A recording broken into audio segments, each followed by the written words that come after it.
Morning मंत्रा आणि भटकंती ग्रुपचा आजचा 25वा हेरिटेज वॉक. 24 हेरिटेज वॉक पूर्ण करून 25वा हेरिटेज वॉक म्हणजे तिसऱ्या वर्षात आपण पदार्पण करतो.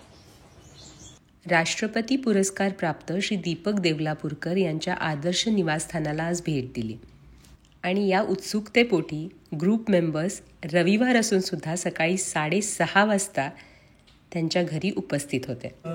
एका छान ग्रुपचं स्वागत करायला मला मिळतंय, त्याचा मला खूप आनंद आहे. कचऱ्यापासून खत निर्मिती म्हणजेच कंपोस्टिंग, रेन वॉटर हार्वेस्टिंग यामधून त्यांनी घरच्या घरी छान फळबाग फुलवलेली आहे. याशिवाय कोणताही भाजीपाला ते विकत आणत नाहीत. इथे पालक, कोथिंबीर, वांगी, लिंबू, टोमॅटो असा बराच भाजीपाला त्यांनी गच्चीवर घेतलेला आहे. हा आदर्श प्रत्येक नागरिकांनी घ्यायला हवा. आजच्या या नियोजनासाठी सरांचे आणि या ग्रुपचे खूप खूप आभार.